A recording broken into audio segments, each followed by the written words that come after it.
Bienvenue sur Gigafourmi, la chaîne avec les fourmis les plus balèzes du game. Et aujourd'hui, je te présente une grosse espèce de fourmi qui est personnellement une de mes préférées de toutes celles que j'ai élevées. C'est la fourmi africaine jaune, la Camponotus maculatus. Donc, attaquons le sujet tout de suite. Partie 1, tour de l'espèce, let's go. C'est une fourmi du groupe Camponotus, donc une fourmi charpentière. On retrouve cette espèce dans un peu toute l'Afrique. Pour le coup, moi, ma colonie, de par sa couleur, c'est très probable qu'elle vienne du Kenya, parce que les Camponotus maculatus qui sont aussi jaunes, elles viennent principalement de là-bas, parce qu'il faut savoir que dans cette espèce, il y a plusieurs variantes de couleurs. Ça varie entre le jaune pétard comme j'ai, jusqu'à du marron clair, marron foncé. Et tout ça, ça dépend en fait du pays d'où elles viennent. Dans la nature, c'est une fourmi qui vit dans les savanes africaines, et avec le soleil qui tabasse toute la journée le sable est bouillant, et pour pas se brûler les pattes, ces fourmis là sont obligées de courir assez rapidement, ce qui fait que c'est l'espèce de Camponotus qui court le plus vite au monde, ou du moins une de celles qui court le plus vite au monde. Donc celle-là, faut pas qu'elle s'échappe dans ta baraque parce que tu vas avoir du mal à la rattraper. C'est une espèce très grande, je vais te mettre des images où je te compare ça à côté d'une règle et où je mets mes mains à côté, et tu vas voir en comparaison à d'autres espèces que je t'ai montré sur la chaîne que celle-ci est plutôt balèze. Alors avant de te présenter cette colonie là, il faut savoir que j'avais déjà eu une colonie de cette espèce à mes tout débuts dans l'élevage de fourmis, mais j'avais fait des grosses erreurs de débutant qui fait que la colonie avait vraiment pas duré longtemps et elle était morte sans dépasser la dizaine d'ouvrières. Mais vu que c'est une espèce que j'avais kiffé, il y a de ça quelques mois, j'ai retenté le coup de l'élever et cette fois-ci, c'est bien parti. Donc cette colonie compte pas plus d'une centaine d'ouvrières, ça fait quelques mois que je les ai. J'ai fait suivre ses débuts sur des shorts, donc je vais t'épingler une petite playlist dans laquelle tu as toutes les vidéos. Comme ça, si tu veux, tu pourras regarder les débuts de la colonie et suivre un peu leur évolution au fil du temps. Si tu vas regarder les vidéos que je t'ai mis dans la playlist, tu vas voir que j'ai commencé avec une reine plus 5 à 7 ouvrières, un truc comme ça. C'était une reine qui venait de chez Esthéticante avec le code Gigafourmi, je te mets les liens dans la description. Et elle a vraiment connu un développement exceptionnel, elle a grandi très très vite. C'est une de mes espèces de fourmis qui a connu le plus gros développement, enfin en tout cas le développement le plus rapide. Et c'est d'ailleurs une caractéristique de cette espèce, c'est qu'elle se développe très rapidement. Donc si on regarde un peu plus le physique de ces fourmis, on a les ouvrières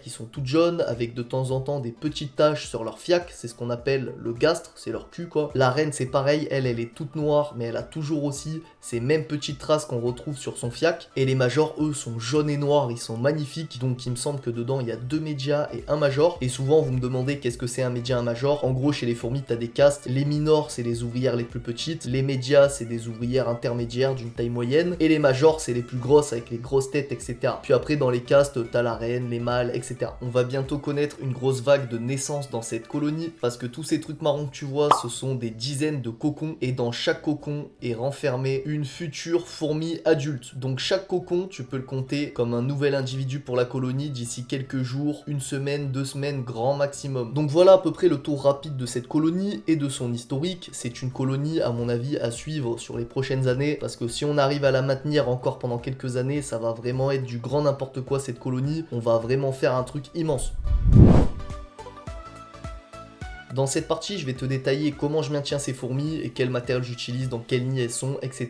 Vous donner un peu les références. Encore une fois, si tu regardes la playlist que je t'ai épinglée avec les vidéos du début de cette colonie, tu vas voir que j'ai commencé à l'élever dans un tube relié à une aire de chasse. Il n'y a pas besoin de se prendre la tête au début, il te faut une boîte dans laquelle elle mange et un tube. Un peu plus tard, je les avais passés dans un nid béton cellulaire avec une aire de chasse toujours. Et puis, il n'y a pas longtemps, je les ai passés dans un nid fourmi shop. C'est le nid L, il me semble, et aussi une aire de chasse fourmi shop. Mais à l'heure où je tourne la vidéo, elle n'est pas encore disponible à la vente, c'est un prototype qu'on est en train de tester. Ensuite avec le nid vient la manière dont je les humidifie. C'est une espèce africaine comme on l'a vu dans le tour de l'espèce, donc elles n'ont pas besoin d'énormément d'humidité. Ce que je fais c'est que je leur laisse juste une petite réserve hydra branchée sur le nid, ça leur suffit, elles ont besoin de 40 à 50% d'humidité environ, et je leur mets en plus dans l'aire de chasse constamment un petit abreuvoir avec de l'eau qui fait que si elles manquent d'eau, elles vont pas crever, elles peuvent se servir directement. Et c'est vrai que ça, laisser un petit abreuvoir, j'aime bien le faire avec toutes mes grosses colonies. Ensuite au niveau chaleur, c'est une espèce africaine comme je te l'ai dit qui vit quand même dans la savane, donc il lui faut beaucoup de chaleur, donc il faut la maintenir entre 26-27 comme la plupart des fourmis exotiques. Moi elle tourne entre 25 et 28, ça dépend. La nuit ça baisse un peu et en fait je les ai mis directement contre le tapis chauffant. Faites attention à ça parce que vous pouvez avoir des problèmes à cause de ça, de la condensation et tout. Mais moi j'ai vu qu'elle voulait beaucoup de chaleur, donc c'est une de mes colonies de fourmis que je chauffe le plus. Et ensuite on passe à la partie nourriture. C'est comme la plupart de mes fourmis, elles ont du liquide sucré. Le liquide sucré c'est un mélange de sirop de fraise bio et d'eau. Elles ont ensuite des insectes, donc je varie le type d'insectes, tu commences à avoir l'habitude. Et après, comme je te l'ai dit, elles ont toujours un abreuvoir avec de l'eau. Donc c'est tout à peu près pour le tour des paramètres. On va passer à la partie suivante. Alors déjà, pourquoi j'adore cette fourmi? Il faut que tu saches que c'est une de mes fourmis préférées. Déjà, c'est une espèce au développement très rapide. Moi, j'adore quand c'est comme ça parce qu'il se passe toujours des choses, ça évolue vite. Ensuite, elles sont très voraces, elles sont très actives sur la récolte de nourriture et tout, ce qui fait qu'on a toujours de l'activité dans l'aire de chasse et ça, c'est vraiment cool. Leur physique est vraiment sympa, c'est des grosses fourmis, ce qui facilite l'observation. Et en plus, comme on l'a vu, elles ont des couleurs assez exceptionnelles. Les ouvrières sont jaunes en fonction de leur caste, elles tirent un peu sur le noir, enfin c'est vraiment cool, elles ont des petites taches de couleur, vraiment c'est un régal. Et ensuite, ce qui fait que j'adore cette espèce, c'est que c'est une espèce vraiment pas chiante à élever, en tout cas au début. Au niveau de l'humidité, la température, c'est pas dur à gérer, elles acceptent quand même assez facilement des petites erreurs débutantes tant que c'est pas des trop gros trucs. Donc en tout cas sur le démarrage, c'est très simple à élever. Là où ça va être très difficile avec cette espèce, c'est de la maintenir sur le long terme. Pourquoi? Parce qu'en fait, elle se développe tellement vite que tu vas devoir acheter plein de nids, et d'après les retours d'autres éleveurs qui les ont maintenus pendant très longtemps, c'est des fourmis qui vont être très dures à contenir sur le long terme. Donc on va observer ça bien sûr sur la chaîne au fur et à mesure qu'elle se développe.